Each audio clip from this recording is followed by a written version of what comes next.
I'm Nick Hamilton here with head Sparks coach Joe Jellybean Bryant. If you don't know who he is by now, I suggest you Google him. This man is a legend.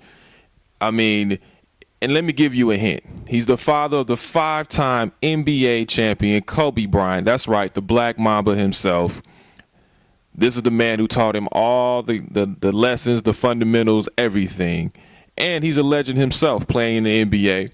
So I just want to say, how are you today, Coach Bryant? Oh, not too bad. Looking forward to the next match. Well, thank you so much for joining me, taking time out of your busy schedule. Just want to get right into it. We're going to cover a lot of things today, so I just want to get right into it.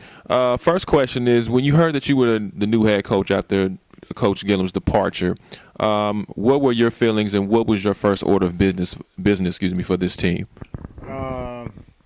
I guess the first thing was really surprised that it happened so quickly, especially on the road trip, and we was on our way to San Antonio, and then Penny told me that it's a possibility that it could make a change, and would I like to sit in the seat? And I said, well, Penny and I, we've been around a long time, we've been through this before, so let's whatever you need me to do, I'm there. What was the spark? It seemed like the morale was down. You guys were 0-5, I believe, on a road trip. It seemed like almost like the ladies kind of quit in a sense, kind of just were overwhelmed with just trying to get that victory and get over the frustration. What did you do to come in and kind of just boost that morale? Well, I think really just sat down and talked with them and asked them, how they felt about the game, how they felt about the 5-game loser streak. What can we do to make it better? And I think as a coach, you look for the the input and the input from the players and to discuss how we can make this better and how we can change. And the first thing that we talked about was really our turnovers.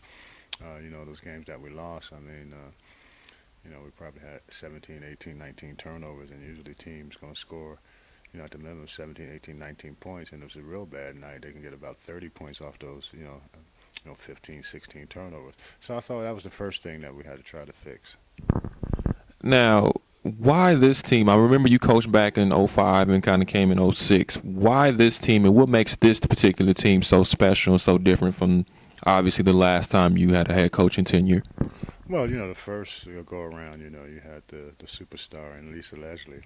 And, when you have someone like that, that makes life a little easier.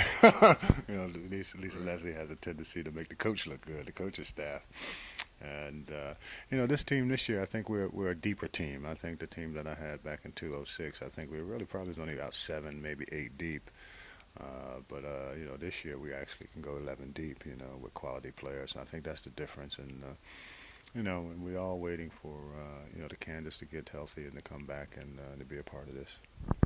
Now, I've heard you say, speaking of Candace, I heard you say that she was just a special player. I heard you use the word elite player. What makes her so special and elite in your eyes, and where can she go from here? Well, I think it's really her skill set. I mean, she does everything with ease. She passes, shoots, dribbles, rebound, everything is effortlessly. And so, in saying that, she gets 20 and 10, like I said, just like riding a bicycle for her, So now, her next thing is to be able to, mark she want to make on a WNBA and this basketball history. And the only way you can do that and make your mark on is win championships. I mean, she's been Rookie of the Year, she's been MVP. I mean, all that stuff is fine, but now it's time to win championships. And I think she's the kind of, person that can really carry a team at the right time, similar to the game that, we just played against Washington. If we have someone like Candace going to take kind of the bull by the horn, and she's going to make that big buck, and she's going to demand the ball at certain times, and that's what makes superstars. You look at Kobe, you look at the Michael Jordans, you look at the Wades. They want that ball at that crunch time or that moment of time, and I think Candace has that ability to demand that respect. Coach, I'm so happy you just brought up that again. I've been watching the Sparks since '97, and help me out, Coach, if you can. For crying out loud, 24-point lead, and it's gone, and you guys lose. And what? Help me restore faith in the team, Coach. Can the ladies rebound from this latest loss? Can they rebound and come back? Help me out, Coach. I know. Well, a loss is a loss is a loss. Any way you slice it, divide it up is a loss. And it's kind of strange that I told the women today that I'm kind of happy we lost. I'm happy we lost. I'm happy we lost in that way because what we need to hang our hat on is defensively, and when we had that good lead, the halftime. I mean, we were talking about, or they were talking about, the offense. And I said, listen, ladies, you got to play defense. You have to hang your hat on defense because offense comes and goes, and defense is everlasting. So, by us losing that was really from the defensive part because we shot the ball well in the first half. In the second half, we couldn't make a shot.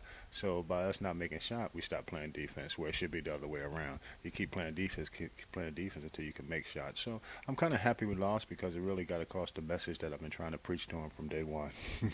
Sounds strange, but, it's true.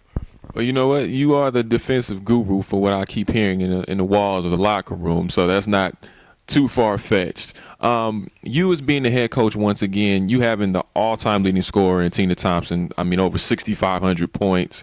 You have an elite player in Candace Parker. Do you feel any sense of pressure as far as just getting this team to a title contention? No, not really pressure. I think we just want to make sure we put everybody in the position to be successful as individuals, as a team. Like I said, Tina's been around for a while. Even against last night Washington game, we ran a great play for her, where she had a layup and then kind of missed. And I had a talk with her because I know as a former player, you know, you feel bad about it because you can make that shot in your sleep. So we talked about it, and I told her just to get out of the system, just turn the page and then move forward. But when Candace, like I said, we get Candace is healthy. I mean, she's young, and we're looking forward to getting her back because down the stretch, she will have the ball in her hands. Now the next step, for someone like Christy Tolliver, is to also demand the ball, at certain times of the game, and I had a talk with her also, with the other players. I said, at certain times in the game, you got to get that ball to Christy and just let Christy do her thing because she has that kind of talent, that kind of skill. But moving forward is that I told him, let's forget about the Washington game. I mean, it's an East Coast team. Our next game, we're coming up here, San Antonio before the All-Star break.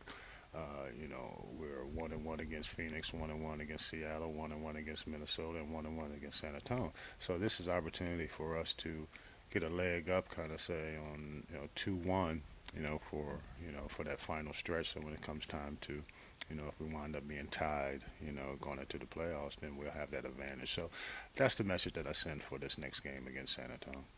Now, on a personal level, will we see you in the NBA at some point on the sidelines, walking the sidelines with those great suits that you like to wear? Well, I tell you what, I mean, if it happens, it happens. I think, I love coaching, I love teaching, no matter where it is, no matter, what part of the world it is. I'll go to Bombay to coach, and I'll coach kids from 8 to people to 80 years old. I just enjoy the game as long as they're willing to listen and learn. And I'll be somewhere in the gym somewhere. And yeah, that would be a great honor to be able to get back into the NBA. And as a coach, because I think I can really teach the players how to play and understand the system and understand what they need to do to make themselves better. Because I think sometimes coaches want that finished product. And, the guys in the NBA are coming in younger and younger, so it's not the finished product.